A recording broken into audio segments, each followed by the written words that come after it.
नमस्कार दोस्तों, स्वागत है आपका हमारे YouTube चैनल जरधारी क्लासेस में। दोस्तों, उत्तराखंड जिला सीरीज का आज ये लेक्चर नंबर है 6, जिसमें आज हम डिस्कस करने वाले हैं पौड़ी गढ़वाल जनपद के बारे में। तो मोस्ट इंपोर्टेंट लेक्चर दोस्तों आज ये होने वाला है उत्तराखंड जिला सीरीज का, और इसके नोट्स यदि आपको चाहिए तो लिंक आपको मिल जाएगा वीडियो के डिस्क्रिप्शन में। तो शुरू करते हैं दोस्तों आज का लेक्चर। शुरुआत करते हैं दोस्तों पौड़ी गढ़वाल के इतिहास से। अगर हम इतिहास में दृष्टि डालें पौड़ी गढ़वाल पर, तो प्रारंभ में ये क्षेत्र पौड़ी गढ़वाल का जो संपूर्ण क्षेत्र है ये पंवार वंश के शासकों के अधीन हुआ करता था। और पंवार वंश में एक महान शासक हुए अजयपाल। अजयपाल से पहले जितने भी परमार वंश के शासक थे, उनकी जो राजधानी थी वो कहां थी? तो वो थी चांदपुरगढ़। चांदपुरगढ़ कहां था दोस्तों? ये था चमोली में। लेकिन परमार वंश में एक महान शासक हुए अजयपाल। इन्होंने अपनी राजधानी चांदपुरगढ़ से पहले स्थानांतरित की देवलगढ़, और देवलगढ़ से उसे कहां स्थानांतरित किया? श्रीनगर गढ़वाल। तो श्रीनगर को परमार वंश की राजधानी परमार वंश के किस शासक ने बनाया? तो परमार वंश के शासक अजयपाल ने।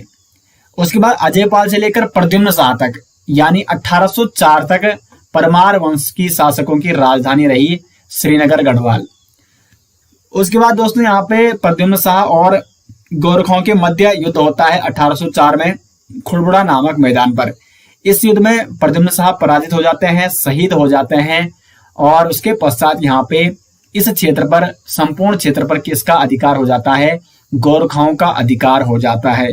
यानी 1804 से लेकर 1815 तक इस क्षेत्र पर, संपूर्ण क्षेत्र पर किसने शासन किया? गोरखाओं ने शासन किया। उसके बाद 1815 में जब अंग्रेजों ने गोरखाओं को पराजित किया, और किसके कहने पर किया? सुदर्शन शाह, जो कि प्रद्युम्न शाह के पुत्र थे। तो सुदर्शन शाह और अंग्रेजों के मध्य एक संधि हुई, और जो गढ़वाल का जो पश्चिमी क्षेत्र था, देहरादून, ये पौड़ी गढ़वाल का क्षेत्र, ये संपूर्ण क्षेत्र किसके अधीन आ गया था? अंग्रेजों के अधीन आ गया था। और सुदर्शन शाह को टिहरी रियासत में जाना पड़ा, और वहां पे टिहरी रियासत की स्थापना करके वहां पे राजधानी बनानी पड़ी। तो टिहरी के बारे में मैं आपको इससे पिछले लेक्चर में बता चुका हूं, टिहरी का इतिहास किस प्रकार से रहा। तो यहाँ पे देखो, टिहरी में तो परमार वंश के शासकों का शासन हो गया, लेकिन यहाँ पे जो गढ़वाल क्षेत्र था, पौड़ी गढ़वाल क्षेत्र, ये किसके अधीन आ गया? अंग्रेजों के अधीन आ गया, और अंग्रेजों ने इसे नाम दिया ब्रिटिश गढ़वाल। तो ब्रिटिश गढ़वाल का जो क्षेत्र है वो पौड़ी गढ़वाल का संपूर्ण क्षेत्र था, और इस ब्रिटिश गढ़वाल का मुख्यालय उन्होंने कहां बनाया? श्रीनगर को बनाया। पौड़ी गढ़वाल एक नए जनपद के रूप में गठित किया गया 1840 में। 1840 में पौड़ी गढ़वाल जनपद का गठन हुआ, और 1840 में ही दोस्तों जो श्रीनगर में मुख्यालय था ब्रिटिश गढ़वाल का, तो 1840 में ब्रिटिश गढ़वाल का मुख्यालय भी किसे बनाया गया? तो पौड़ी गढ़वाल को बनाया गया।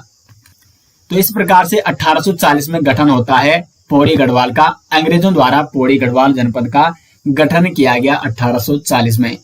फिर 1969 में गढ़वाल मंडल का गठन होता है, और गढ़वाल मंडल का मुख्यालय कहाँ है दोस्तों? तो वो भी है पौड़ी गढ़वाल। तो गढ़वाल मंडल का मुख्यालय है पौड़ी, और गढ़वाल मंडल का गठन हुआ 1969 में। ये प्रश्न कई बार एग्जाम में पूछा जा चुका है। तो इस प्रकार स्थापना हो गई पौड़ी की 1840 में, और पौड़ी गढ़वाल का जो मुख्यालय है वो है पौड़ी गढ़वाल में ही। ये इस प्रकार से पौड़ी गढ़वाल जनपद का इतिहास है। अब दोस्तों आगे बढ़ते हैं और बात करते हैं पौड़ी गढ़वाल जनपद की भौगोलिक स्थिति के बारे में। यहाँ पे मैप है पौड़ी गढ़वाल का, और एक बार मैं आपको संपूर्ण मैप, जो बड़ा मैप है वो भी दिखाऊंगा, और उसमें पौड़ी गढ़वाल के विभिन्न स्थलों के बारे में, विभिन्न मंदिरों के बारे में, और जो रिवर सिस्टम है वो आपको वहां पे दिखाया जाएगा। एक बार आप यहाँ पे देख सकते हैं पौड़ी गढ़वाल में जो पूर्व में कौन कौन से जनपद है? तो अल्मोड़ा और नैनीताल। यहाँ पे ये आप देख सकते हैं, यहाँ पे, ठीक है, ये अल्मोड़ा है यहाँ पे, और ये है यहाँ पे चमोली, यहाँ पे है नैनीताल। कौन कौन से जनपद सीमा बनाता है पौड़ी से, अभी आपको पता चल जाएगा, ठीक है। और ये है यहाँ पे उत्तर प्रदेश से सीमा बनाता है पौड़ी। यहाँ पे ये सीमा बनाता है हरिद्वार से। उसके बाद इधर हो गया देहरादून, देहरादून से भी पौड़ी गढ़वाल सीमा बनाता है। और इधर हो गया टिहरी गढ़वाल, और ये हो गया दोस्तों यहाँ पे रुद्रप्रयाग। तो यहाँ पे आप देख सकते हैं दोस्तों, लगभग यहाँ पे जो पौड़ी गढ़वाल जनपद है वो कितने जनपदों से सीमा बना रहा है। तो यहाँ पे देखो नैनीताल, अल्मोड़ा, चमोली, रुद्रप्रयाग, टिहरी गढ़वाल, देहरादून और हरिद्वार 7 जनपदों से सीमा बनाता है। 7 जनपदों से सीमा। और वो कौन कौन से जनपद हैं? तो देहरादून, टिहरी गढ़वाल, रुद्रप्रयाग, चमोली, अल्मोड़ा, नैनीताल और हरिद्वार। सबसे ज्यादा जनपदों से सीमा बनाने वाला जनपद है यहाँ पे पौड़ी गढ़वाल। पौड़ी जनपद जो कि उत्तराखंड के सर्वाधिक 7 जनपदों से ये सीमा बनाता है। यानी ये उत्तराखंड का ऐसा जनपद है जो कि सर्वाधिक जनपदों से सीमा बनाता है। मतलब 7 जनपदों से दोस्तों, और अन्य कोई जनपद नहीं है उत्तराखंड का जो कि 7 जनपदों से क्या करता है, सीमा साझा करता है।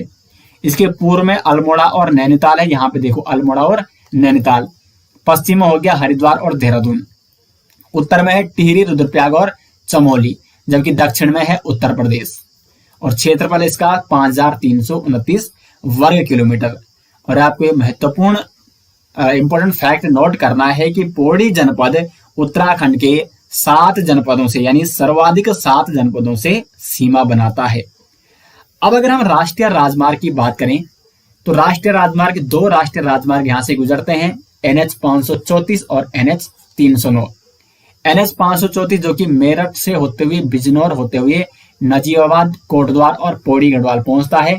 जबकि जो NH 309 है वो रामनगर, नैनीताल यानी कुमाऊं से आता है और थलीसैंण और पाबो पहुंचता है। एक बार इसको मैं बड़े मैप में आपको दिखाने का प्रयास करता हूं। यह है दोस्तों यहाँ पे पौड़ी जनपद का संपूर्ण मैप, और ये मैप आपको फुल एचडी में मिल जाएगा। वीडियो के डिस्क्रिप्शन में जो लिंक दिया गया है वहां पर आपको ये मैप मिल जाएगा उस पीडीएफ में। तो अभी हम सिर्फ यहाँ पे नेशनल हाईवे की बात करेंगे, और बाकी जो भी अन्य महत्वपूर्ण स्थल या मंदिर या रिवर सिस्टम है उसके बारे में बाद में चर्चा करेंगे। तो ये देखो NH 534 ये उत्तर प्रदेश के मेरठ, बिजनौर होते हुए नजीबाबाद, और ये पहुंचता है NH 534 कोटद्वार। कोटद्वार से दुगड्डा।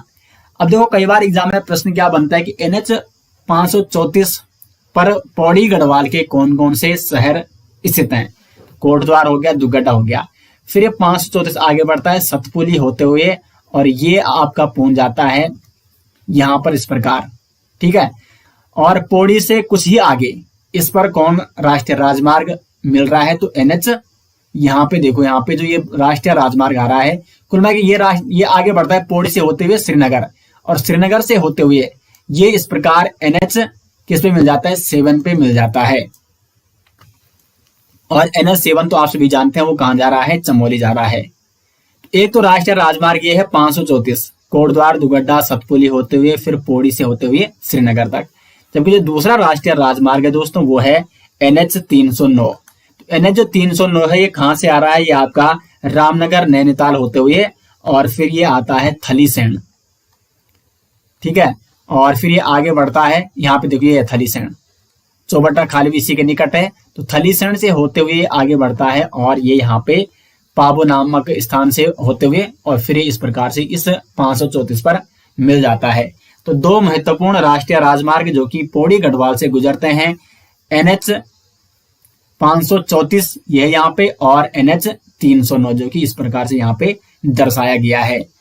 और ये कहाँ कहाँ से आ रहे हैं ये मैंने आपको बता दिए हैं। कोटद्वार, दुगड्डा और सतपुली ये NH 534 पर है, जबकि जो थलीसैंण है, चौबट्टा खाल है, ये आपका NH 309 पर है। पाबो हो गया। तो इस प्रकार से दोस्तों आप इसको नोट कर सकते हैं। तो दोस्तों कुछ इस प्रकार से भौगोलिक स्थिति है पौड़ी गढ़वाल की। अब हम आगे बढ़ते हैं और बात करते हैं पौड़ी जनपद के प्रमुख पर्यटक स्थलों के बारे में। एक बार हम यहाँ पे पीडीएफ के माध्यम से चर्चा कर लेते हैं पर्यटक स्थलों के बारे में, और उसके बाद इसके मतलब मैप के माध्यम से भी मैं आपको समझाऊंगा कि कौन सा स्थल कहाँ पर है। सबसे पहले चर्चा करेंगे प्रसिद्ध स्थल है कोटद्वार। कोटद्वार जिसे गढ़वाल का प्रवेश द्वार भी कहा जाता है। महत्वपूर्ण प्रश्न ये पूछा जाता है कि गढ़वाल का प्रवेश द्वार किसे कहा जाता है, तो कोटद्वार को कहा जाता है। कोटद्वार में एक नदी बहती है, वो है खोह नदी। खोह नदी के निकट बसा हुआ है कोटद्वार, और इसीलिए कोटद्वार को दोस्तों खोह द्वार के नाम से भी जाना जाता है। खोह नदी का द्वार यानी खोह द्वार भी कहा जाता है कोट द्वार को। कोट द्वार के निकट मोर ध्वज का किला भी है। मोर ध्वज का किला ये कहाँ है? ये कोट द्वार के निकट है। अगर हम नगर पालिका की बात करें तो कोट द्वार नगर पालिका का जो गठन किया गया 1951 में कोट द्वार नगर पालिका के रूप में गठित किया गया था, जबकि 2017 में कोट द्वार को नगर निगम बनाया गया। अब यहां से एक महत्वपूर्ण प्रश्न एक बार यूकेपीएससी के माध्यम से पूछा गया है कि उत्तराखंड का 8वां नगर निगम, 8वां नगर निगम, क्योंकि देखो उत्तराखंड में कुल कितने नगर निगम है? 9 नगर निगम है। इससे पहले 8 नगर निगम थे, तो अंतिम नगर निगम था उस समय कोट द्वार, लेकिन अब एक नवा नगर निगम बन चुका है श्रीनगर गढ़वाल, और ये भी कहाँ है आपका? ये भी पौड़ी में है। तो 8वां नगर निगम है कोट द्वार और 9वां नगर निगम है श्रीनगर गढ़वाल, जबकि जो 7वां नगर निगम है वो है ऋषिकेश। ऋषिकेश क्या है? 7वां नगर निगम। तो इस प्रकार से एक प्रश्न पूछा गया था यूकेपीएससी द्वारा कि उत्तराखंड का 8वां नगर निगम कौन सा है? तो वो था सही आंसर कोट द्वार। ठीक है, तो इस प्रकार के प्रश्न भी अक्सर एग्जाम में पूछे जाते हैं, इसलिए मैं यहाँ पे प्रत्येक जो भी टॉपिक पढ़ाता हूँ उसको काफी डिटेल्स में यहाँ पे आपको कवर कराता हूँ ताकि आपको अच्छे से समझ में आ सके। तो 2017 में बना था कोट द्वार नगर निगम, और कोट द्वार को पहले खोह द्वार भी कहा जाता था, ये मैं आपको बता चुका हूं। अगर हम पौड़ी गढ़वाल की बात करें तो पौड़ी गढ़वाल में एकमात्र जो रेलवे स्टेशन है, रेलवे स्टेशन वो कहाँ है? वो कोट द्वार में है। ठीक है, पौड़ी गढ़वाल का एकमात्र रेलवे स्टेशन। और कोट द्वार को अब किस नाम से जाना जाएगा? तो इसको कण्वा नगरी के नाम से भी जाना जाएगा, क्योंकि कोट द्वार में ही आपका क्या है? कण्वाश्रम है, तो इसलिए इसको कण्वा नगरी के नाम से भी जाना जाएगा। तो ये था कोट द्वार। कोट द्वार के बारे में जो भी महत्वपूर्ण फैक्ट थे उसके बारे में डिटेल्स में आपको यहाँ पे बता दिया है। आगे बढ़ते हैं श्रीनगर गढ़वाल की ओर। श्रीनगर से दोस्तों अक्सर एग्जाम में बहुत सारे प्रश्न पूछे जाते हैं। श्रीनगर जो कि पौड़ी जनपद का एक प्रमुख स्थल है श्रीनगर गढ़वाल। श्रीनगर की स्थापना हुई थी 1358 में। किसके अनुसार? कनिंघम के अनुसार 1358 में श्रीनगर की स्थापना की गई थी। और श्रीनगर का जो पुराना नाम था, पुराना नाम क्या था श्रीनगर का? तो इसका नाम था श्री क्षेत्र। श्री क्षेत्र था इसका पुराना नाम, और इसकी स्थापना 1358 में की गई थी कनिंघम के अनुसार। उसके बाद 1517 के आसपास लगभग अजयपाल जो कि परमार वंश के एक महान शासक हुए, इन्होंने श्रीनगर को गढ़वाल की राजधानी बनाया, यानी परमार वंश के शासकों की राजधानी बनी श्रीनगर। और श्रीनगर को राजधानी किसने बनाया परमार वंश की? तो वो बनाया था परमार शासक अजयपाल ने। कई जो इतिहास की बुक है उसमें 1517 दिया गया है कि अजयपाल ने 1517 में श्रीनगर को राजधानी बनाया था। तो 1517 से लेकर और 1804 तक श्रीनगर गढ़वाल परमार वंश के शासकों की राजधानी रही, लेकिन 1804 के बाद 1815 तक यहाँ पे गोरखाओं ने शासन किया। अब अगर हम बात करें 1517 से लेकर 1804 तक के बीच की, जब तक श्रीनगर परमार वंश के शासकों की राजधानी रही, तो अजयपाल के बाद एक और अन्य शासक हुए काफी समय बाद, श्याम शाह। श्याम शाह ने अपने राजधानी श्रीनगर गढ़वाल में शामशाही बागान का निर्माण कराया। यह प्रश्न भी अक्सर एग्जाम में पूछा जा चुका है कि श्रीनगर में शामशाही बागान का निर्माण किसने कराया था? वो कराया था श्याम शाह ने। श्याम शाह के ही चाचा थे महिपत शाह, जो कि बाद में श्याम शाह के बाद परमार वंश के शासक बनते हैं। तो महिपत शाह ने 1625 में श्रीनगर गढ़वाल में केशवराय मठ मंदिर का निर्माण कराया था। तो केशवराय मठ कहाँ है? ये श्रीनगर में है, और इसका निर्माण किसने कराया था? महिपत शाह ने। अब यहाँ पे एक और फैक्ट आपको नोट करना है कि महिपत शाह ने जब 1625 में केशवराय मठ का निर्माण कराया था, तो उस समय महिपत शाह स्वयं शासक नहीं था, बल्कि ये इसने किसके शासनकाल में कराया था? श्याम शाह के शासनकाल में। उसके कुछ समय पश्चात श्याम शाह की मृत्यु हो जाती है, और पुनः यहाँ पे शासक कौन बन जाता है? यहाँ पे श्याम शाह के बाद महिपत शाह यहाँ पे शासक बन जाता है। लेकिन महिपत शाह ने केशवराय मठ का जो निर्माण कराया था वो श्याम शाह के शासनकाल में कराया था। तो ये इंपॉर्टेंट फैक्ट था जो आपको यहाँ पे नोट करना है। उसके बाद दोस्तों 1839 में कुमाऊं कमिश्नरी में पृथक गढ़वाल जनपद गठित किया गया था, जिसका मुख्यालय किसको बनाया गया था? श्रीनगर गढ़वाल को बनाया गया था। लेकिन केवल यहाँ पे एक साल बाद फिर से क्या हो जाता है, 1840 में जो ब्रिटिश गढ़वाल था उसका मुख्यालय पौड़ी में स्थानांतरित किया जाता है, यानी पौड़ी गढ़वाल को ब्रिटिश गढ़वाल का मुख्यालय बनाया जाता है। जबकि 1840 में मुख्यालय किसे बनाया गया था? श्रीनगर गढ़वाल को बनाया गया था। ये मैंने साफ साफ स्पष्ट शब्दों में लिखा है, 1840 में ब्रिटिश गढ़वाल का मुख्यालय श्रीनगर से हटाकर पौड़ी गढ़वाल में स्थानांतरित किया गया था। उसके बाद यहाँ पे 1973 में यहाँ पे होती है गढ़वाल विश्वविद्यालय की स्थापना। लेकिन अब देखो, ये जो गढ़वाल विश्वविद्यालय है 1989 में, इस गढ़वाल विश्वविद्यालय का नाम क्या रखा जाता है? हेमवती नंदन बहुगुणा गढ़वाल विश्वविद्यालय, HNBGU यूनिवर्सिटी। अब हेमवती नंदन बहुगुणा क्यों रखा जाता है इसका नाम? क्योंकि 1973 में जब गढ़वाल विश्वविद्यालय की स्थापना की गई तो उस समय उत्तर प्रदेश की जो मुख्यमंत्री थे वो थे हेमवती नंदन बहुगुणा, यानी उन्हीं की देन थी कि यहाँ पर गढ़वाल विश्वविद्यालय की स्थापना हुई 1973 में। और बाद में 1989 में उनकी जब मृत्यु हो जाती है तो 1989 में गढ़वाल विश्वविद्यालय का नाम उनके नाम पर रखा जाता है, हेमवती नंदन बहुगुणा गढ़वाल विश्वविद्यालय। उसके बाद 2009 में यही गढ़वाल विश्वविद्यालय जिसे केंद्रीय यूनिवर्सिटी यानी केंद्रीय विश्वविद्यालय का दर्जा प्राप्त हुआ था 2009 में।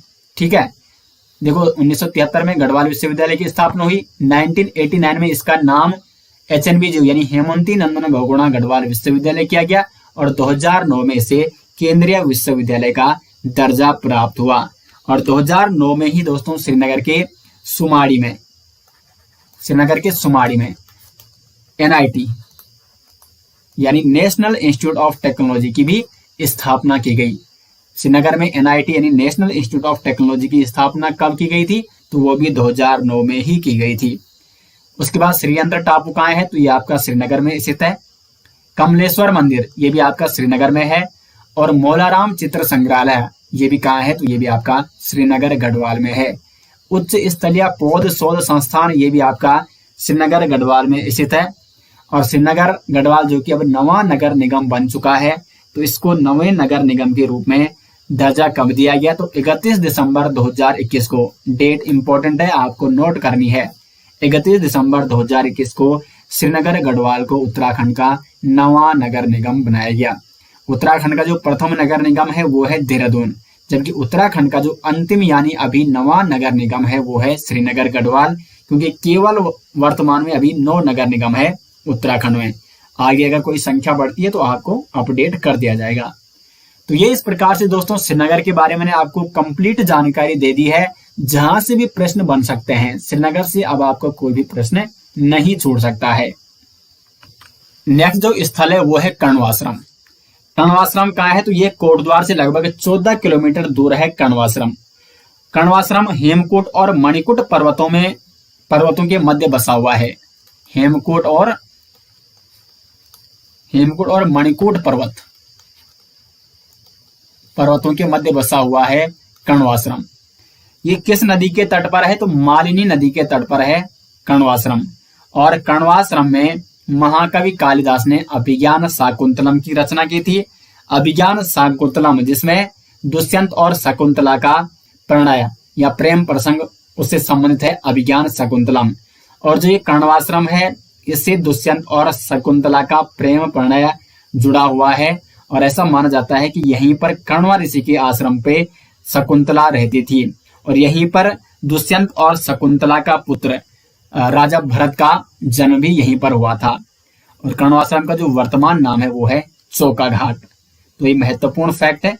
जबकि जो महाकवि कालिदास है जिन्होंने कण्वाश्रम में अभिज्ञान शाकुंतलम की रचना की, महाकवि कालिदास ने कण्वाश्रम को क्या कहा? किसलय प्रदेश। किसलय प्रदेश। महत्वपूर्ण प्रश्न बन सकता है कि महाकवि कालिदास ने कण्वाश्रम को किस नाम से मतलब क्या कह के उल्लेखित कर रखा है? किस नाम से उल्लेखित कर रखा है? तो किसलय प्रदेश महाकवि कालिदास ने कण्वाश्रम को कहा, जबकि कण्वाश्रम का जो वर्तमान नाम है वो है चौका घाट। तो ये कुछ महत्वपूर्ण फैक्ट थे दोस्तों कण्वाश्रम के बारे में। उसके बाद नेक्स्ट स्थल आता है यहाँ पे लैंसडाउन। लैंसडाउन इसका पुराना नाम है कालो डांडा। कालो डांडा कहाँ है? पौड़ी में है, और इसका पुराना नाम कालो डांडा है लैंसडाउन का। लैंसडाउन के इतिहास के बारे में अगर हम यहाँ पे चर्चा करें तो 4 नवंबर 1887 को ब्रिटिश सरकार ने लैंसडाउन में छावनी की स्थापना की थी, और 1890 में कालो डांडा का नाम बदलकर जो वायस राय थे लॉर्ड लैंसडाउन, उनके नाम पर कालो डांडा का नाम पड़ा लैंसडाउन। लैंसडाउन को पहले कालो डांडा के नाम से जाना जाता था, लेकिन वायस राय लॉर्ड लैंसडाउन के नाम से इसका नाम क्या पड़ा? लैंसडाउन पड़ा। और वर्तमान में लैंसडाउन क्या है दोस्तों? गढ़वाल रेजिमेंट का मुख्यालय। लैंसडाउन में एक स्थल भी है यहाँ पे टिफिन टॉप। टिफिन टॉप कहाँ है? तो ये है आपका लैंसडाउन में। तो कर्णवाश्रम और लैंसडाउन के बारे में जो भी महत्वपूर्ण फैक्ट थे वो मैंने आपको यहाँ पे बता दिए हैं। आगे बढ़ता है। ये अच्छा, यहाँ पे आना था, ठीक है, कोई बात नहीं, यहाँ पे आप फिर भी आपको मैं बता दूं यहाँ पे। अब आगे बढ़ते हैं, देवलगढ़ के बारे में चर्चा करते हैं। देवलगढ़ को दोस्तों कांगड़ा के राजा देवल ने बसाया था, तो इसलिए इसका नाम क्या है? देवलगढ़ है। और अजय पाल ने जब अपनी राजधानी स्थानांतरित की थी चांदपुरगढ़ से, तो सर्वप्रथम उन्होंने श्रीनगर से पहले देवलगढ़ को परमार वंश की राजधानी बनाया था। तो देवलगढ़ को परमार वंश की राजधानी किसने बनाया था? पंवार शासक अजय पाल ने। और देवलगढ़ में अजय पाल ने एक मंदिर की स्थापना की थी, राजराजेश्वरी मंदिर की स्थापना। तो राजराजेश्वरी मंदिर कहाँ है? ये देवलगढ़ में है, और इस मंदिर की स्थापना परमार शासक अजय पाल द्वारा की गई थी। उसके बाद है खिरसू। खिरसू जो कि पौड़ी जनपद का एक प्रसिद्ध हिल स्टेशन है। खिरसू कई बार एग्जाम में पूछा जा चुका है कि खिरसू कहाँ है। तो ये आपका पौड़ी में, पौड़ी गढ़वाल का एक प्रसिद्ध हिल स्टेशन। नेक्स्ट यहाँ पे दुगड्डा। दुगड्डा के इतिहास के बारे में अगर चर्चा करें तो दुगड्डा को पंडित धनीराम मिश्र ने दुगड्डा नगर को बसाया था। पंडित धनीराम मिश्र ने बसाया। दुगड्डा कौन सी नदी के तट पर बसा हुआ है? तो नदी की अगर हम बात करें तो यह है खोह नदी के तट पर। खोह नदी के तट पर। और 1930 में दोस्तों पंडित जवाहरलाल नेहरू भी दुगड्डा आए थे पहली बार, और पुनः वो दुगड्डा कब आए थे? 1945 में। तो पंडित नेहरू दुगड्डा कब आए थे? 1930 में, और पुनः ये दुगड्डा आए थे 1945 में। तो राजनीतिक दृष्टि से दुगड्डा का भी एक अपने एक महत्वपूर्ण स्थान है पौड़ी गढ़वाल के प्रमुख स्थलों में। तो दुगड्डा की स्थापना किसने की? पंडित धनीराम मिश्र ने। और दुगड्डा कौन सी नदी के तट पर बसा हुआ है? तो यह है खोह नदी के तट पर। तो पौड़ी जनपद के जो भी प्रमुख पर्यटक स्थल या जो भी प्रमुख स्थल थे दोस्तों, वो मैंने आपको यहाँ पे डिटेल्स में बता दिए हैं। तो मोस्टली अगर प्रश्न पूछे जाते हैं पौड़ी जनपद से तो वो इन्हीं स्थलों से पूछे जाते हैं। अब आगे बात करते हैं पौड़ी जनपद के प्रमुख मंदिरों के बारे में। पहला यहाँ पे कमलेश्वर महादेव मंदिर। ये कहाँ है आपका? तो ये है आपका श्रीनगर गढ़वाल में। श्रीनगर गढ़वाल में स्थित है कमलेश्वर महादेव मंदिर। दूसरा मंदिर है यहाँ पे कोट महादेव मंदिर। इसको वाल्मीकिश्वर महादेव मंदिर भी कहते हैं, और ये पौड़ी के सीतोनशिव पट्टी में है। सीतोनशिव पट्टी कहाँ है? तो ये सीतोनशिव पट्टी है पौड़ी गढ़वाल में। सीतोनशिव पट्टी। तो पौड़ी गढ़वाल की सीतोनशिव पट्टी में स्थित है वाल्मीकिश्वर महादेव मंदिर, यानी कोट महादेव मंदिर। ऐसा माना जाता है कि यहाँ पर महर्षि वाल्मीकि की तप स्थली थी, तो इसलिए आप नाम यहाँ पे दे सकते हैं वाल्मीकिश्वर महादेव मंदिर। उसके बाद यहाँ पे जो तीसरा मंदिर है वो है दंगलेश्वर महादेव मंदिर। ये आपका सतपुली में है। पौड़ी के सतपुली में स्थित है दंगलेश्वर महादेव मंदिर। एकेश्वर महादेव मंदिर, ये भी आपका सतपुली में है। सतपुली से लगभग 20 किलोमीटर दूर सतपुली में। इस एकेश्वर महादेव मंदिर को दोस्तों स्थानीय भाषा में इगासार महादेव मंदिर भी कहा जाता है। इगासार महादेव मंदिर। नेक्स्ट है यहाँ पे तारकेश्वर महादेव मंदिर। ये आपका लैंसडाउन में है। लैंसडाउन से लगभग 36 किलोमीटर दूर है, ठीक है। बिनसर महादेव मंदिर, ये आपका कहाँ है? तो ये है थलीसैंण में। थलीसैंण में है बिनसर महादेव मंदिर। उसके बाद है क्योंकालेश्वर महादेव मंदिर। उसके बाद है आदेश्वर महादेव मंदिर और कालेश्वर महादेव मंदिर। ये भी आपके पौड़ी गढ़वाल जनपद में है। नेक्स्ट है राज राजेश्वरी मंदिर, ये महत्वपूर्ण मंदिर है दोस्तों और ये है देवलगढ़ में। देवलगढ़ जिसे कि अजयपाल ने अपनी राजधानी बनाया था, परमार वंश की राजधानी बनाया था, लेकिन कुछ ही समय तक यहाँ पे राजधानी रही थी और उसके बाद अजयपाल ने अपनी राजधानी देवलगढ़ से श्रीनगर गढ़वाल ले गया। ठीक है, तो राज राजेश्वरी मंदिर का निर्माण देवलगढ़ में किसने कराया था? तो परमार वंश के शासक अजयपाल ने। और राज राजेश्वरी मंदिर को गढ़वाल के परमार वंश की कुल देवी भी माना जाता है। तो देवलगढ़ में स्थित है राज राजेश्वरी मंदिर। उसके बाद है सिद्धबली मंदिर, ये कोटद्वार पौड़ी राजमार्ग पर स्थित है सिद्धबली मंदिर। नेक्स्ट है ज्वालपा देवी मंदिर, तो ये भी आपका पौड़ी कोटद्वार राजमार्ग पर स्थित है। प्रसिद्ध शक्तिपीठों में से एक ज्वालपा देवी मंदिर।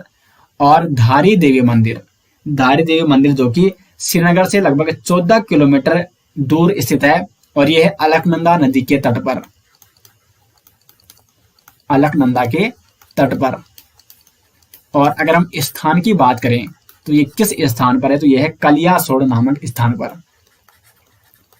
कलियासोड़ नामक स्थान पर धारी देवी मंदिर।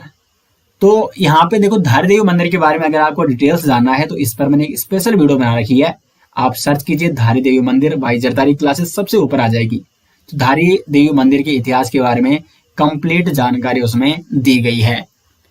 तो ये लगभग कुछ महत्वपूर्ण मंदिर जो कि पौड़ी गढ़वाल में स्थित है दोस्तों, ये मैंने आपको डिटेल्स में यहाँ पे बता दिए हैं।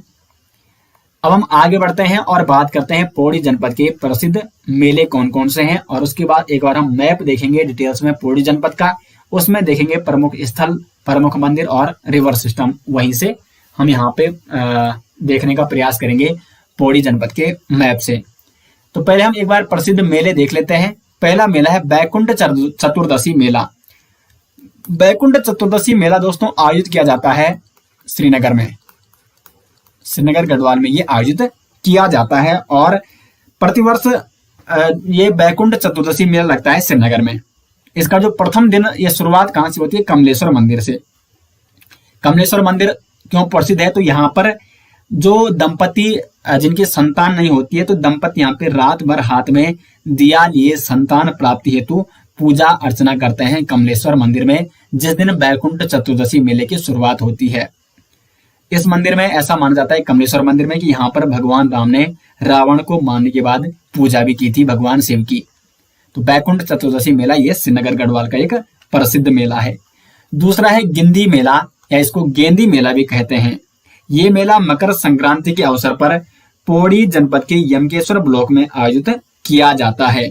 और इस मेले में क्या होता है, जैसे नाम से ही गिंदी मेला या गेंदी मेला, तो गेंद के लिए छीना झपटी होती है, एक प्रकार का ये खेल का आयोजन किया जाता है गिंदी मेला। ठीक है, तो ये लगता है मकर संक्रांति के अवसर पर पौड़ी के यमकेश्वर ब्लॉक में,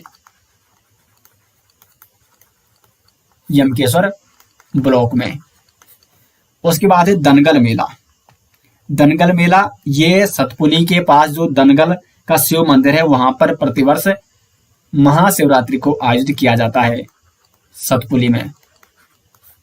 उसके बाद है मनसार मेला या मंसार मेला, ये पौड़ी जनपद के सीतोनशिव पट्टी में आयोजित किया जाता है। सीतोनशिव पट्टी में लगता है मनसार मेला या मंसार मेला। उसके बाद है यहाँ पे सिद्धबली मेला, तो ये भी कोटद्वार में लगता है खो नदी के तट पर। बूंगखाल मेला ये पौड़ी गढ़वाल जनपद के थलीसैंण में आयोजित किया जाता है, थलीसैंण विकास खंड के बूंगखाल में। उसके बाद नीलकंठ मेला, क्योंकालेश्वर मेला, ज्वालपा धाम मेला और एकेश्वर मेला। तो यहाँ पे जिस प्रकार से मंदिर हैं उन मंदिरों में जो जो मेले आयोजित किए जाते हैं तो उस प्रकार यहाँ पे ये मेले भी दिए गए हैं। तो यहाँ पे अभी तक दोस्तों हमने चर्चा की पौड़ी जनपद के प्रमुख स्थलों के बारे में, प्रमुख मंदिरों के बारे में और प्रसिद्ध मेलों के बारे में। तो उम्मीद करते हैं यहाँ तक आपको अच्छे से समझ में आ गया होगा। अब एक बार यहाँ पे मैप देख लेते हैं और मैप के माध्यम से ही मैं आपको रिवर सिस्टम भी बताने वाला हूँ। एक बार अगर आप मैप के माध्यम से समझ गए तो उसके बाद आपको पीडीएफ के माध्यम से भी समझाऊंगा। एक बार पूरा आप यहाँ पे मैप देख लीजिए कि किस प्रकार जो पौड़ी जनपद का मैप है वो किस प्रकार है, क्योंकि उसके बाद में यहाँ पे जूम करने वाला हूँ। इसको जूम करने से काफी चीजें आपको यहाँ पे दिख जाएंगी। अब यहाँ पे पहले एक बार प्रमुख स्थलों के बारे में चर्चा कर लेते हैं, ठीक है। ये पौड़ी गढ़वाल हो गया, और पौड़ी में देखो यहाँ पे सीमा मैंने आपको बता दिया, यहाँ पे ये चमोली है, ये अल्मोड़ा से सीमा बना रहा है, नैनीताल से सीमा बना रहा है, हरिद्वार, देहरादून, टिहरी गढ़वाल और रुद्रप्रयाग। तो लगभग 7 जनपदों से पौड़ी गढ़वाल सीमा बना रहा है। अब यहाँ पे इसके प्रमुख स्थलों के बारे में अगर हम चर्चा करें तो यहाँ पे देखो खिरसू, श्रीनगर से ऊपर है यहाँ पे खिरसू, ये श्रीनगर गढ़वाल यहाँ पे बिल्कुल यहाँ पे, क्योंकि श्रीनगर के पार का जो क्षेत्र है चौरास क्षेत्र है, चौरास, और ये आता है आपका टिहरी में। और श्रीनगर किस नदी के तट पर है तो अलकनंदा नदी के तट पर, ये अलकनंदा नदी है यहाँ पे। श्रीनगर के ऊपर अगर आप जाओगे तो श्रीनगर से काफी ऊपर है लगभग खिरसू, प्रसिद्ध हिल स्टेशन खिरसू, ठीक है। यहाँ पे ये शीतोन पट्टी है, ये पौड़ी है, पौड़ी गढ़वाल का मुख्यालय पौड़ी शहर। उसके बाद यहाँ पे देखें आप, ये थलीसैंण है, और थलीसैंण में है बिनसर महादेव मंदिर। ये चौबट्टा खाल है यहाँ पे ये दूधातली श्रेणी पर्वत है, दूधातली श्रेणी जो कि कहाँ फैली हुई है, चमोली में भी फैली हुई है, अल्मोड़ा में फैली हुई है, और पौड़ी गढ़वाल में भी फैली हुई है। इस प्रकार से ये तोली श्रेणी है, और यहीं से निकलती है आपकी पूर्वी नयार और पश्चिमी नयार। अभी हम सिर्फ स्थलों के बारे में चर्चा कर रहे हैं। यहाँ पे नीलकंठ महादेव मंदिर है, ये स्वर्गाश्रम है, स्वर्गाश्रम, और यहाँ से यहाँ पे मुनि की रेती है, तो स्वर्गाश्रम और मुनि की रेती के मध्य एक पुल है, जानकी सेतु पुल। इसके बारे में मैंने आपको कल भी बताया था, जब मैंने आपको टिहरी के बारे में बताया था। जानकी सेतु पुल स्वर्गाश्रम, पौड़ी गढ़वाल और टिहरी की मुनि की रेती के मध्य स्थित है, और ये किस नदी पर है तो ये है गंगा नदी पर। यहाँ पे पटना जलप्रपात है ऋषिकेश में, लेकिन ये जो क्षेत्र है ये आपका पौड़ी गढ़वाल जनपद के क्षेत्र में आता है। ये यमकेश्वर है दोस्तों। यहाँ पे देखिए है कर्णवाश्रम, और कर्णवाश्रम किस नदी के तट पर है तो मालिनी नदी के तट पर, ये देखो यहाँ पे इस प्रकार से, ठीक है। तो कर्णवाश्रम आप देख रहे होंगे, ये कर्णवाश्रम है जो कि मालिनी नदी के तट पर है। ये कोटद्वार और दुगड्डा का क्षेत्र है, यहाँ पे सिद्धबली मंदिर है, और कोटद्वार और दुगड्डा ये भी आपके खोह नदी के तट पर है, इसलिए कोटद्वार को खोह द्वार भी कहा जाता है, और जो दुगड्डा है वो भी खोह नदी के तट पर बसा हुआ है, जबकि कर्णवाश्रम मालिनी नदी के तट पर बसा हुआ है। ये लैंसडाउन है जिसे कालो डांडा भी कहा जाता था। तो यहाँ पे प्रसिद्ध स्थल लगभग हो चुके हैं, नीचे देख लेते हैं एक बार। यहाँ पे कालागढ़ नामक स्थान है, और यहाँ पे है कालागढ़ बांध परियोजना जो कि रामगंगा नदी पर बनी हुई है। ये बीरोखाल क्षेत्र यहाँ पे, ठीक है, पूर्वी नयार नदी के तट पर। यहाँ पे दंगलेश्वर महादेव मंदिर है, ये सतपुली का क्षेत्र है यहाँ पे। ये तो यहाँ पे प्रसिद्ध क्षेत्र और प्रसिद्ध मंदिर मैं आपको बता चुका हूँ। अब यहाँ पे रिवर सिस्टम के बारे में चर्चा कर लेते हैं, और उसके बाद रिवर सिस्टम के बारे में हम पीडीएफ के माध्यम से चर्चा करेंगे। जो भी महत्वपूर्ण स्थल थे वो मैं आपको यहाँ पे बता चुका हूँ। बाकी ये फुल एचडी में ये मैप है, अगर आपको ये मैप चाहिए तो लिंक आपको मिल जाएगा वीडियो के डिस्क्रिप्शन में, जो पौड़ी जनपद के डिटेल्स नोट्स वाली पीडीएफ है, और साथ ही साथ उसमें सभी 13 जनपदों के डिटेल्स नोट्स भी दिए गए हैं विद एमसीक्यू, विद प्रत्येक जनपद का मैप इस प्रकार से वहां पे दिया गया है। तो उस पीडीएफ को आप डाउनलोड कीजिए, लिंक आपको मिल जाएगा वीडियो के डिस्क्रिप्शन में, या आप गूगल पे सर्च कीजिए jardhari-classes.in। रिवर सिस्टम में अगर देखें तो पौड़ी जनपद में मुख्यतः 2 नदियां बहती हैं। नयार नदी जो कि 2 नदियों के रूप में पहले बहती है, पूर्वी नयार और पश्चिमी नयार। नयार नदी 2 नदियों से मिलकर बनती है, पश्चिमी नयार और पूर्वी नयार। तो पहले यहाँ पे देख लेते हैं पूर्वी नयार, ये है यहाँ पे पूर्वी नयार नदी इस प्रकार से। और जो ये पूर्वी नयार नदी है इसका उद्गम होता है दूधातोली श्रेणी की जखमौलीधार श्रेणी से। दूधातोली जो पर्वत श्रृंखला है, जो ये पर्वत श्रेणी है, इसकी एक श्रेणी है जखमौलीधार श्रेणी, जहां से पूर्वी नयार नदी का उद्गम हो रहा है। पूर्वी नयार नदी आगे बढ़ती है और पहुंच जाती है सतपुली में। यहां पर इसके साथ कौन सी नदी संगम करती है? पश्चिमी नयार नदी। अब देखो यहाँ पे पूर्वी नयार नदी पर बीरोखाल नामक स्थान पर यहाँ पे एक परियोजना भी है जिसका नाम है दुनाव परियोजना, यहाँ पर, ठीक है। ये बीरोखाल आप देख रहे होंगे एक बार इसको, यहाँ पे ये जो बीरोखाल है यहाँ पर दोस्तों कौन सी परियोजना है पूर्वी नयार नदी पर, तो उसका नाम है दुनाव परियोजना, ठीक है। अब पश्चिमी नयार को देख लीजिए आप, तो पश्चिमी नयार जो कि दूधातोली श्रेणी की उत्तर पश्चिमी ढाल से ये निकलती है और इस प्रकार ये आगे बढ़ती है पश्चिमी नयार नदी। पश्चिमी नयार का और पूर्वी नयार का जो संगम होता है वो होता है सतपुली में। ठीक है, फिर सतपुली से आगे बढ़ती है और अब ये कहलाएगी नयार नदी, क्योंकि पश्चिमी नयार और पूर्वी नयार का संगम हो चुका है। तो अब ये कहलाएगी नयार नदी और ये आगे बढ़ेगी और पहुंच जाएगी ब्यास घाट में। तो ब्यास घाट में ये किसके साथ संगम करेगी? ये करेगी ब्यास घाट में संगम अलकनंदा के साथ, गंगा के साथ। ठीक है, अब ये गंगा नदी, क्योंकि देवप्रयाग में ये अलकनंदा और भागीरथी का संगम यहाँ पे हो चुका है टिहरी के देवप्रयाग में। तो यहाँ से ये गंगा नदी आ रही है और ब्यास घाट में गंगा नदी और नयार नदी का क्या होगा? संगम हो जाएगा। और फिर ब्यास घाट से गंगा नदी आगे बढ़ती हुई कहाँ जाएगी? फिर ये ऋषिकेश पौड़ी की सीमा बनाते हुए स्वर्गाश्रम होते हुए, स्वर्गाश्रम में यहाँ पे कौन सा पुल है? तो जानकी सेतु पुल, मुनि की धोती और स्वर्गाश्रम के मध्य। और फिर इस प्रकार से यहाँ पे देखो चीला परियोजना है गंगा नदी पर पौड़ी गढ़वाल में। ठीक है, और फिर ये आगे बढ़ जाएगी। तो ये कंप्लीट यहाँ पे मैप हो गया किसका? नयार नदी का, किस प्रकार वो संगम कर रही है गंगा नदी से और कौन कौन से इनमें परियोजनाएं स्थित हैं। जो पटना जलप्रपात है वो गंगा नदी के तट पर ही स्थित है। उसके बाद यहाँ पे बात करें अगर पश्चिमी रामगंगा नदी की, तो जो पश्चिमी रामगंगा नदी है दोस्तों, ये कहाँ से इसका उद्गम हो रहा है? इसका उद्गम भी दूधातोली श्रेणी से हो रहा है। ये है यहाँ पे पश्चिमी रामगंगा नदी। ठीक है, ये इस प्रकार से आ रही है और ये कालागढ़ नामक जो स्थान है यहाँ से ये राज्य से बाहर निकल जाती है यहाँ से। और इस पश्चिमी रामगंगा पर दोस्तों क्या है? एक बांध है और इस बांध का नाम है कालागढ़ बांध। कालागढ़ बांध परियोजना किस नदी पर है? तो ये है रामगंगा नदी पर, यानी जो पश्चिमी रामगंगा नदी पर है। और पश्चिमी रामगंगा नदी ये इसका उद्गम कहाँ से होता है? इसका उद्गम भी दूधातोली श्रेणी से होता है। और पश्चिमी रामगंगा जो कि पौड़ी से बाहर कहाँ से निकलती है? कालागढ़ नामक स्थान से। और कालागढ़ में एक परियोजना पश्चिमी रामगंगा पर है, कालागढ़ बांध परियोजना, ये रामगंगा पर है। उसके बाद मालिनी नदी, ये यहाँ पे कण्वाश्रम के निकट से बहती हुई और इस प्रकार ये राज्य के बाहर निकल जाती है उत्तर प्रदेश में।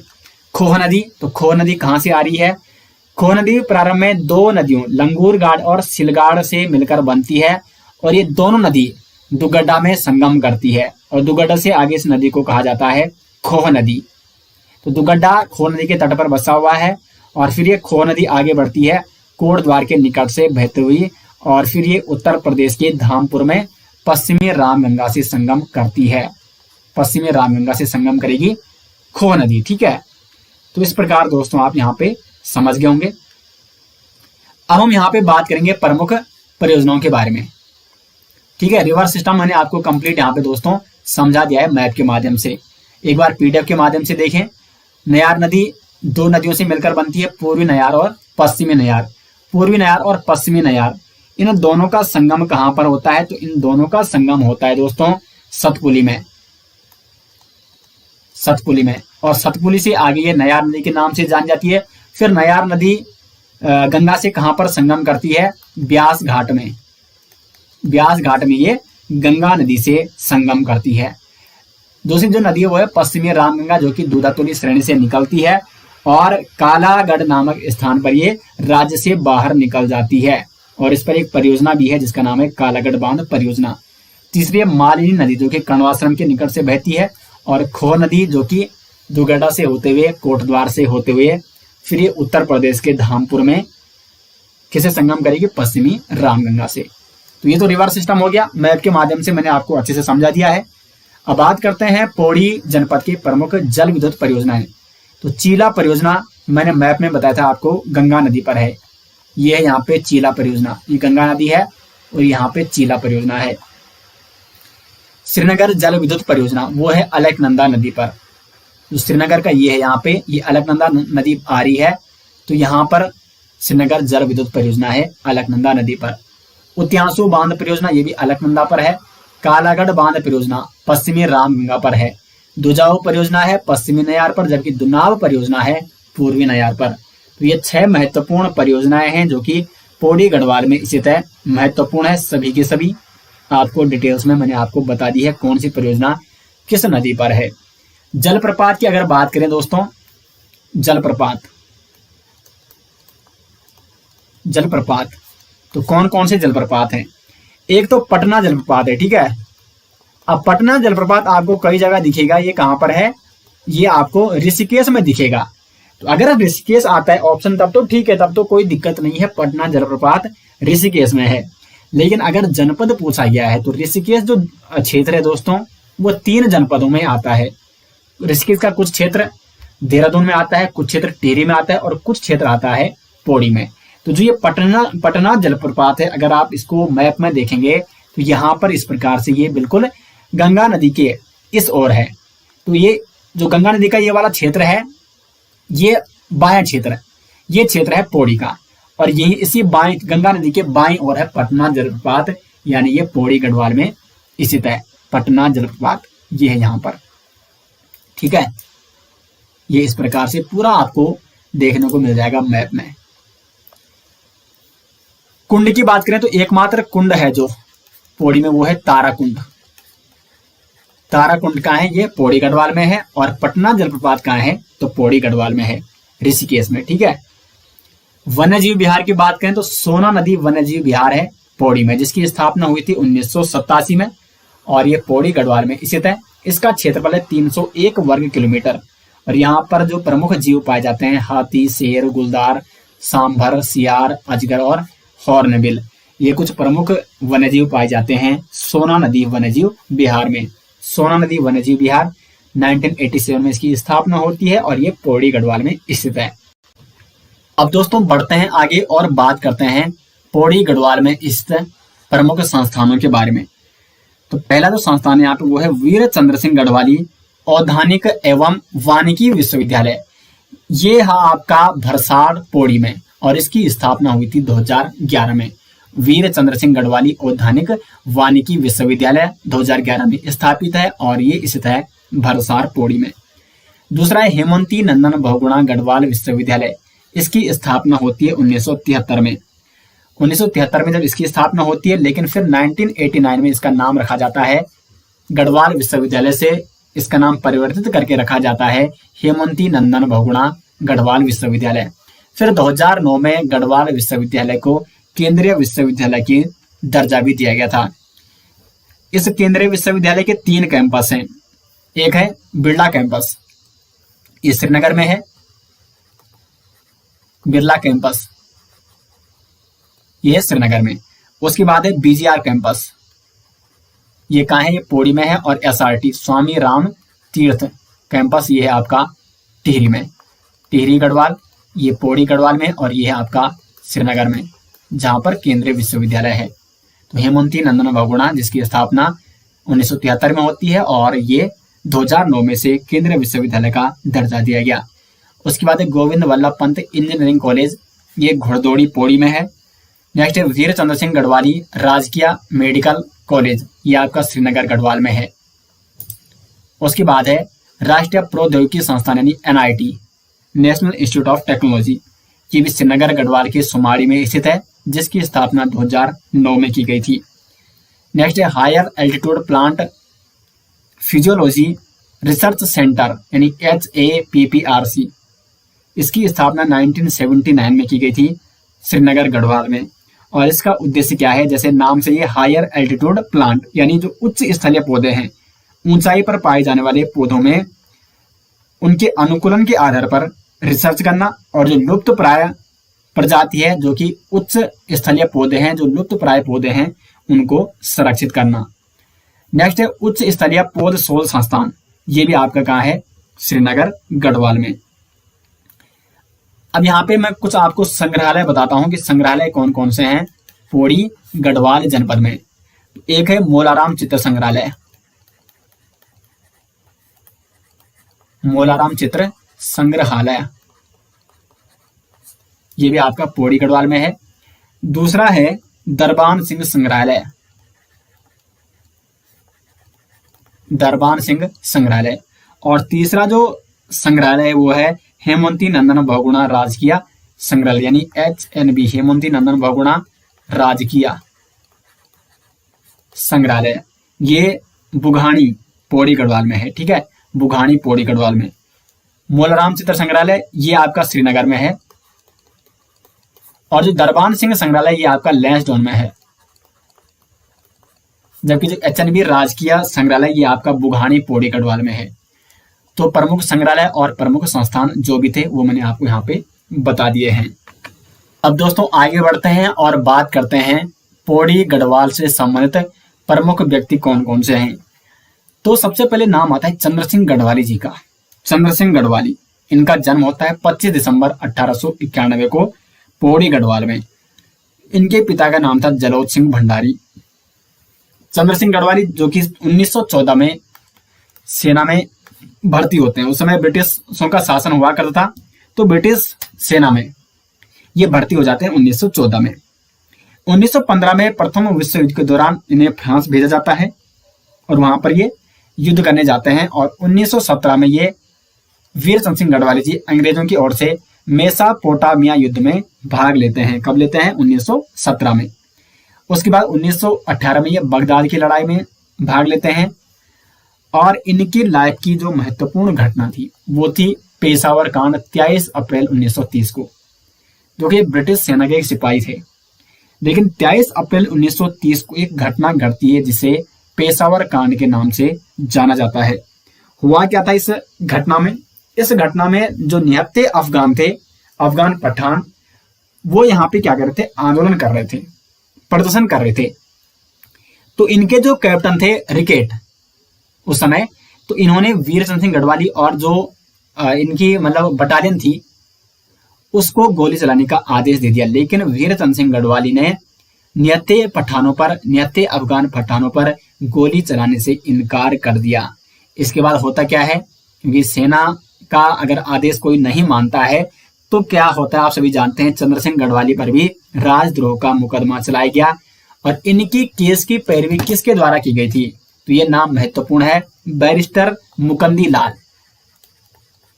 ये उत्तराखंड के ही हैं। बैरिस्टर मुकंदी लाल जी ने इनकी केस की पैरवी भी की थी।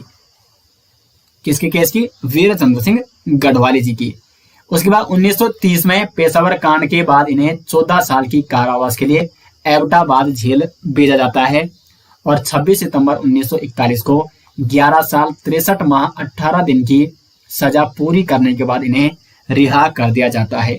1979 में दोस्तों वीरचंद्र सिंह गढ़वाली जी का निधन हो जाता है। लेकिन इनकी लाइफ की जो एक महत्वपूर्ण घटना थी पेशावर कांड, ये सदा के लिए याद रखी जाती है। और ये घटना 23 अप्रैल 1930 को हुई थी। तो इस घटना से प्रभावित होकर मोतीलाल नेहरू ने पेशावर कांड से प्रभावित होकर 23 अप्रैल को गढ़वाल दिवस मनाने की भी घोषणा की थी संपूर्ण देश में। और 23 अप्रैल को चंद्र सिंह गढ़वाली जी की स्मृति में क्रांति दिवस के रूप में भी मनाया जाता है। 23 अप्रैल 1994 के दोस्तों इनके नाम पर डाक टिकट भी जारी हो चुका है। डाक टिकट इनके नाम पर कब जारी हुआ? 23 अप्रैल 1994 को। तो यह महत्वपूर्ण है क्योंकि कई बार क्या होता है कि एग्जाम में पूछा जाता है कि निम्न में से बताइए किस पर डाक टिकट जारी नहीं हुआ। तो चंद्र सिंह गढ़वाली जी पर डाक टिकट जारी हो चुका है 23 अप्रैल 1994 को। एक और महत्वपूर्ण फैक्ट आप नोट कर सकते हैं इनसे संबंधित। 1 जून 2002 को वीरचंद सिंह गढ़वाली पर्यटन स्वरोजगार योजना शुरू की गई उत्तराखंड सरकार द्वारा। वीरचंद्र सिंह गढ़वाली पर्यटन स्वरोजगार योजना 1 जून 2002 को शुरू की गई। तो वीरचंद्र सिंह गढ़वाली जी के बारे में जो भी महत्वपूर्ण फैक्ट थे वो मैंने आपको यहाँ पे बता दिए हैं। डाक टिकट महत्वपूर्ण है, नोट करना है आपको।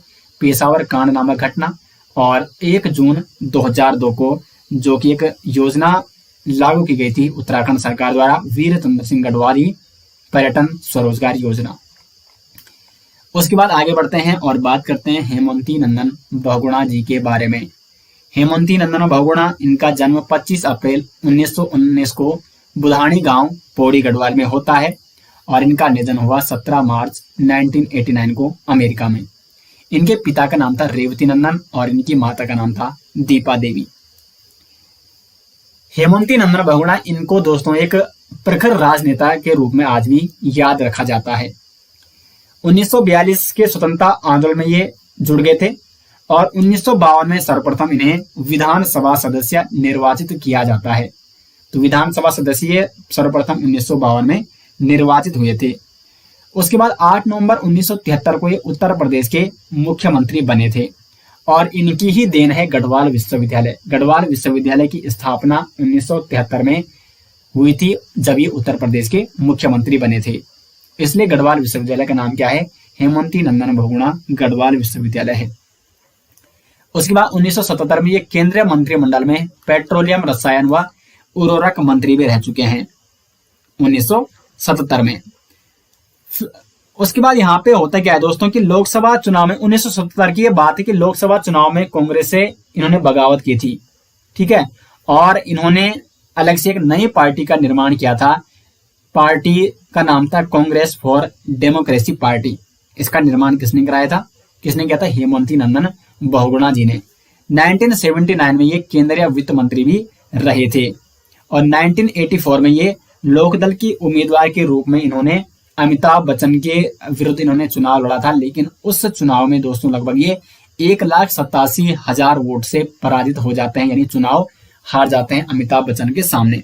अमिताभ बच्चन ने उस समय एकमात्र चुनाव लड़ा था शायद लाइफ में, और वो हेमंती नंदन बहुगुणा जो कि एक प्रखर राजनेता थे, उनके विरुद्ध अमिताभ बच्चन ने ये चुनाव लड़ा था। इसमें अमिताभ बच्चन जीत जाते हैं, हेमंती नंदन बहुगुणा जो कि 1,87,000 वोट से चुनाव हार जाते हैं। अमिताभ बच्चन ये कांग्रेस की सीट पर चुनाव लड़ रहे थे, जबकि जो हेमंती नंदन बहुगुणा थे पहले ये कांग्रेसी हुआ करते, बाद में इन्होंने लोकदल की सीट से या लोकदल की उम्मीदवार के तौर पर चुनाव लड़ा था।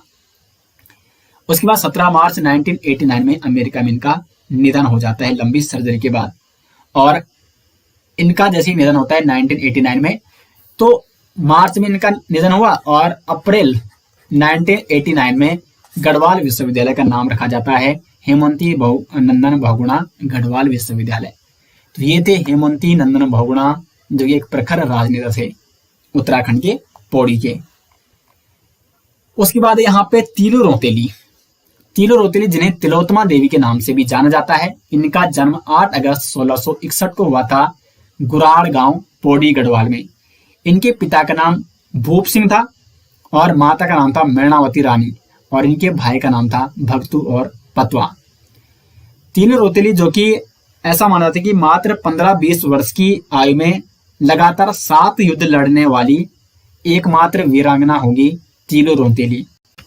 तीलू रोतेली के जो पिता थे भूप सिंह, वो गढ़वाल शासक एक महत्वपूर्ण विश्वसनीय पात्र थे, महत्वपूर्ण अधिकारी हुआ करते थे। तो क्या होता है कि गढ़वाल पर उस समय कत्यूरी शासक द्वारा आक्रमण किया जाता है और कत्यूरी शासकों द्वारा खैरागढ़ किले पर अधिकार किया जाता है। ये किला गढ़वाल की सीमा के अंतर्गत आता था, खैरागढ़ किला, ठीक है। किले का नाम क्या है, खैरागढ़ किला। ये किला आता था गढ़वाल शासक के अधीन। तो गढ़वाल नरेश ने तीलू रोतेली के पिता भूप सिंह को खैरागढ़ किले की जिम्मेदारी सौंपी। अब इस युद्ध में क्या होता है कि तीलू रोतेली के पिता और उसके दोनों भाई भक्तू और पतवा इस युद्ध में शहीद हो जाते हैं। तीलू रोतेली ने अपने पिता और भाइयों की मौत का प्रतिशोध लेने के लिए कत्यूरियों से संघर्ष किया और लगातार 7 युद्ध लड़े थे कत्यूरियों के खिलाफ और अपनी सीमा से कत्यूरियों को यहाँ पर पराजित किया था, कत्यूरियों को यहाँ से भगाया था गढ़वाल की सीमा से। तो इस प्रकार तीलू रोतेली जो कि एक वीरांगना है, इन्हें गढ़वाल की लक्ष्मीबाई भी कहा जाता है। गढ़वाल की लक्ष्मीबाई इन्हें ऐसे नहीं कहा जाता क्योंकि मात्र 15-20 वर्ष की अवस्था में इन्होंने कत्यूरियों को पराजित किया था। तो गढ़वाल की लक्ष्मीबाई कहा जाता है तीलू रोतेली को। तीलू रोतेली की घोड़ी का नाम क्या था, तो बिंदुली था। तीलू रोतेली के बारे में कुछ महत्वपूर्ण फैक्ट आप यहाँ पे देख सकते हैं, मैंने यहाँ पे लिखे हुए हैं। तीलू रोतेली पुरस्कार की शुरुआत की गई 2006 से और आज भी जो महिलाएं कोई विशेष क्षेत्र में विशेष महत्वपूर्ण योगदान देती हैं तो उन्हें ये तीलू रोतेली पुरस्कार से सम्मानित किया जाता है। उसके बाद तीलू रोतेली विशेष पेंशन योजना शुरू की गई थी उत्तराखंड सरकार द्वारा 1 अप्रैल 2014 से।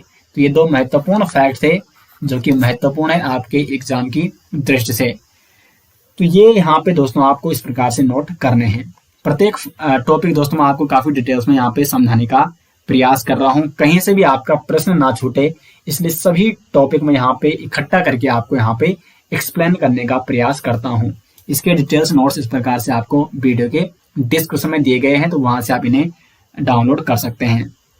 नेक्स्ट है टिंचरी माई, जिन्हें इच्छागिरी माई के नाम से भी जाना जाता है, और इनका वास्तविक नाम है दीपा नोटियाल।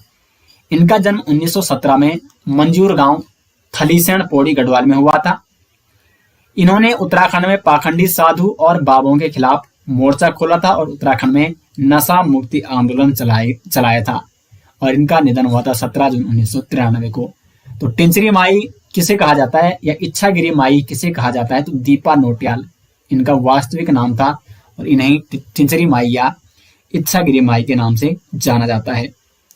नेक्स्ट है अनिल प्रकाश जोशी जी। ये एक प्रसिद्ध पर्यावरणविद और समाज सेवी है, और इनका जन्म स्थान है पौड़ी जनपद का कोटद्वार में इनका जन्म हुआ है। अनिल प्रकाश जोशी जो कि हेस्को के संस्थापक है, और हेस्को की स्थापना इन्होंने की 1979 में। वर्ष 2006 में इन्हें पद्मश्री सम्मान से नवाजा गया, जबकि वर्ष 2020 में इन्हें पद्म भूषण पुरस्कार से भी सम्मानित किया जा चुका है।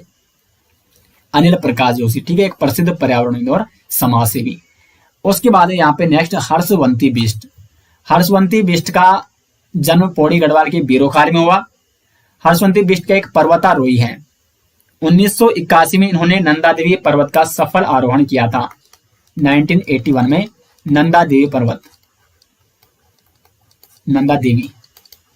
पर्वत का सफल आरोहण, और 1981 में इन्हें अर्जुन पुरस्कार से भी सम्मानित किया जा चुका है।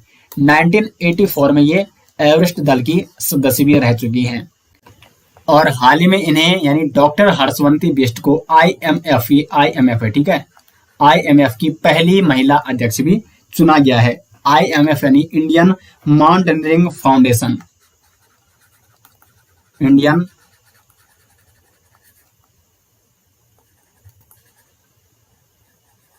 माउंटेनियरिंग फाउंडेशन,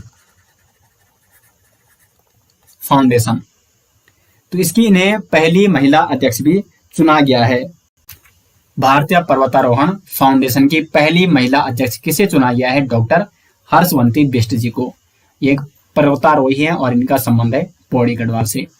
तो प्रमुख व्यक्ति मैंने सभी आपको यहाँ पे बता दिए हैं, काफी प्रसिद्ध व्यक्ति हुए हैं पौड़ी गढ़वाल से। अब यहाँ पे अंतिम जो पॉइंट है आज के टॉपिक का, आज के यानी पौड़ी जनपद का, तो वो है प्रशासनिक ढांचा। लोकसभा क्षेत्र है पौड़ी गढ़वाल, विधानसभा सीटें हैं 6, जिनमें से जो पौड़ी गढ़वाल विधानसभा सीट है ये SC हेतु आरक्षित है। दूसरी है श्रीनगर, तीसरी है यमकेश्वर, चौथी है लैंसडाउन, पांचवी है कोटद्वार और छठी है चौबट्टा खाल। तो 6 विधानसभा सीटें हैं पौड़ी गढ़वाल में। विकास खंड है पौड़ी के 15 विकास खंड, पौड़ी, खिरसू, कोट, पाबो, कज्जी खाल, जहरी खाल, नैरी डांडा, द्वारी खाल, रेखणी खाल, बोरो खाल, एकेश्वर, थलीसैंण, पोखरा, दुगड्डा और यमकेश्वर। और तहसील हैं 12, कौन कौन सी है, पौड़ी है, कोटद्वार, लैंसडाउन, श्रीनगर है, थलीसैंण, सतपुली, धुमाकोट, चौबट्टा खाल, यमकेश्वर, बोरीखाल तहसील, चाकीसैंण तहसील और जाखणी खाल। ये 12 तहसीलें हैं। जनसंख्या की बात करें तो 6,87,271 2011 के अनुसार। पुरुष जनसंख्या है 3,26,829 और महिला जनसंख्या है 3,60,442। जनघनत्व है 129 और लिंगानुपात है 1103। साक्षरता दर है 82.02%, जिसमें पुरुष साक्षरता दर है 92.71%, जबकि महिला साक्षरता दर है 72.6%। तो ये इस प्रकार दोस्तों पौड़ी जनपद कंप्लीट हो चुका है, और पौड़ी जनपद के डिटेल्स नोट्स आपको वीडियो के डिस्क्रिप्शन में दिए गए हैं, तो वहां पर लिंक दिया गया है। उस लिंक से आप क्लिक करके आप जाएंगे jardhariclasses.in नामक वेबसाइट पर, और वहां पर आपको पौड़ी गढ़वाल के डिटेल्स नोट्स, क्योंकि जो वो कंप्लीट नोट्स दिए गए हैं डिस्ट्रिक्ट सीरीज के, उसमें आपको पौड़ी के भी नोट्स मिल जाएंगे। तो उस ई बुक आप लीजिए और लेक्चर देखने के बाद एक बार जरूर 2 या 3 बार रिवाइज करें। काफी कुछ दोस्तों आपको यहाँ पे याद हो जाएगा। तो मिलते हैं दोस्तों नेक्स्ट लेक्चर के साथ, तब तक के लिए धन्यवाद।